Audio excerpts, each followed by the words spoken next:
So it has come to my attention that today marks 9 years since the 2012 Extreme Rules pay-per-view event, which took place at the Allstate Arena in Chicago.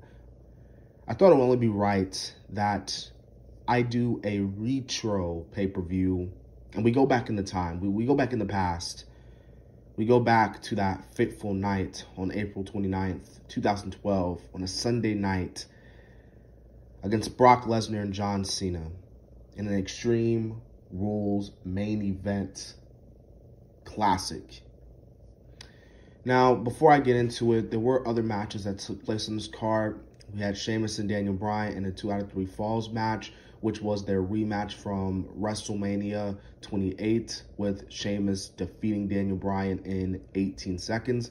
You had CM Punk in his hometown taking on Chris Jericho in a Chicago street fight for the WWE Championship.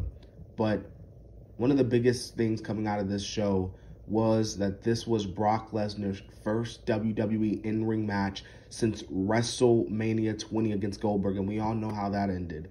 So basically, it was his first match since 2004. So we're not going to talk about it. We're not going to waste any time. Let's get straight into it. We had the first match of the night. We had Randy Orton defeating Kane in a Falls Count Anywhere match. Looking back at this match, I thought this match was okay. I'm gonna be completely honest with you. The Randy Orton and Kane feud, I was like, okay, you know what I mean? Like, this felt like this was like a feud, like they just had to put them in, because if they weren't feuding with each other, they probably wasn't gonna be at WrestleMania. And they was like, what the hell, you know, Kane defeated Randy Orton at WrestleMania.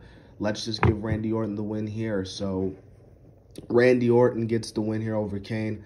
Like I said, this was a Falls Count Anywhere match. And looking back and watching it, you know, it was an okay matchup for what it worth. It wasn't the match of the night, but it wasn't the worst match of the night. Okay, so we had Brodus Clay defeating Dolph Ziggler in a singles match. This was, I guess, was a squash match. Brodus Clay, let's talk about Brodus Clay for a minute. It's so crazy how Brodus Clay, when he first arrived, you know, with them little vignettes, and when he was getting repackaged, everyone thought, like, when he was going to come back, he was going to be like this dominant monster heel. But instead, he comes back and he's playing a fucking Funkadactyl dinosaur dancing gimmick, which was just hilarious. But hey, it gives him something to do. It's better than him just sitting and catering, right? But, you know, Brodus Clay did get the win here. I didn't care for this match. And 9 years later, I still don't. Dolph Ziggler at this point, you know, he was still, I wouldn't say setting in, but obviously Dolph Ziggler didn't, you know, reach that status, in my opinion, until like 2014, you know, when he cashed in and won the Money in the Bank and stuff like that. Or was it 2013? 2013. He cashed in 2013, my bad. But this is a pointless match. This was just, at the time, obviously a way for Brodus Clay to get over, obviously. All right, Cody Rhodes defeating the Big Show in a tables match for the Intercontinental Championship. My God, man, I didn't really care for this match. The match lasted for 4 minutes and 37 seconds. It was like, yeah. You know, like, looking back at this pay-per-view was okay. I mean, it was good. But, like, there were still some matches that was just like, I feel like that they saved a lot of the matches, like, for later down the card. Like, they kicked off, like, you know, that first hour, like, with these pointless matches. But, well, not Randy Orton and Kane, but, like, Brodus Clay and Dolph Ziggler, and then, you know, Cody taking on Big Show was just like, ugh. And then the crazy thing is, and the stupidest finish to a tables match, Big Show loses by stepping on a fucking table. Now, obviously, in hindsight, it was obvious that Cody wasn't going to beat the Big Show in a tables match. He wasn't going to, like, there was no way in hell that Cody was going to put Big Show through a table. It wasn't just going to happen. But the fact that Big Show lost his title, his Intercontinental Championship, a title that I believe he never won at that point, and he loses it just by stepping on a table is laughable, in my opinion. That was a laughable finish. It was a laughable finish 9 years ago, and it's a laughable finish 9 years later. It's so crazy how 9 years later they're both in AEW, an all new different company. It's so crazy because like nobody never thought that those two would, you know, it's crazy when you think. It's crazy how much time, you know, has flew. All right, Sheamus defeating Daniel Bryan in a 2 out of 3 falls match for the World Heavyweight Championship. This match was okay. I thought the WWE title match was slightly better than this match, but Daniel Bryan and Sheamus had a really good match. Pretty good.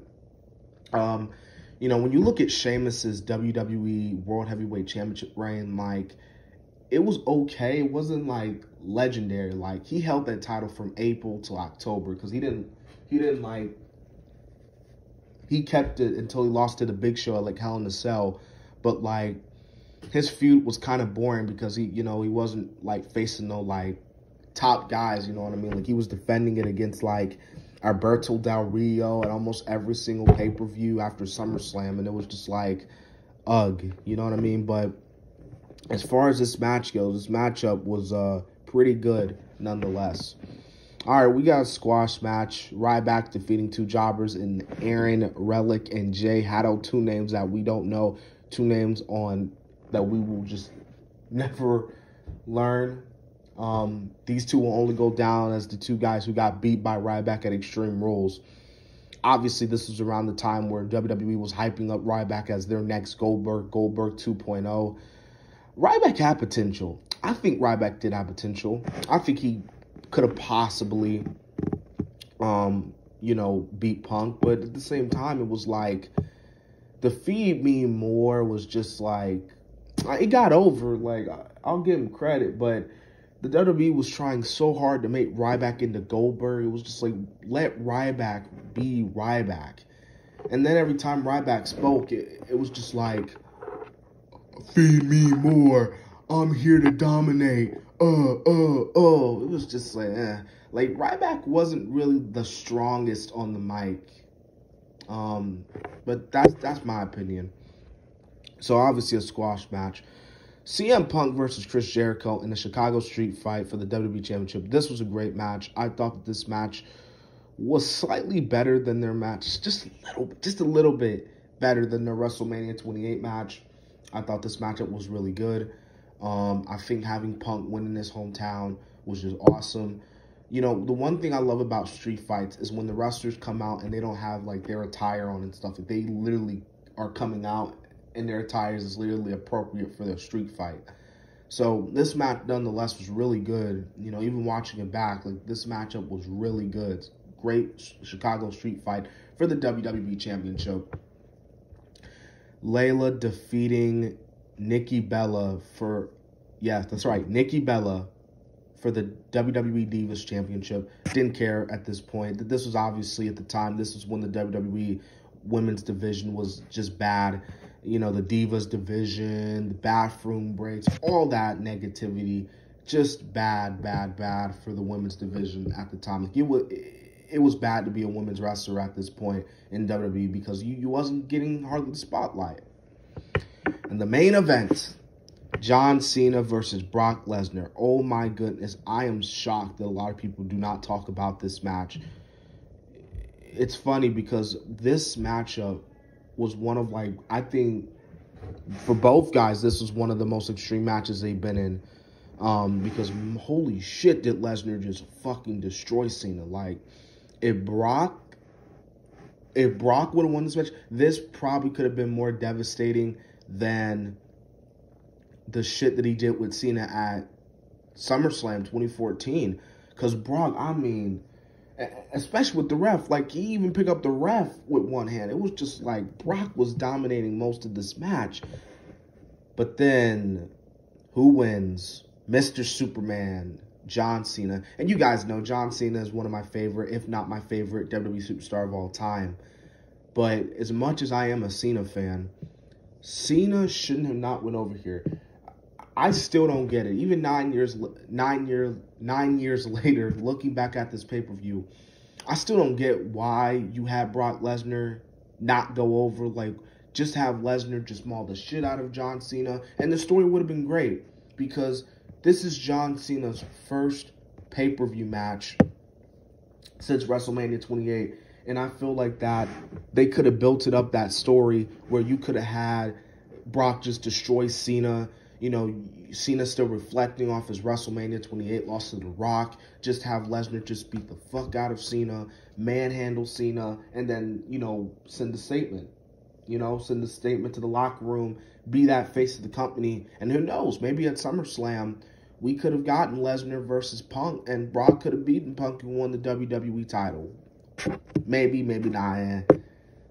Because let's look at it. CM Punk's reign, it was good, but he still wasn't that main eventer, because they just never put him in the main event.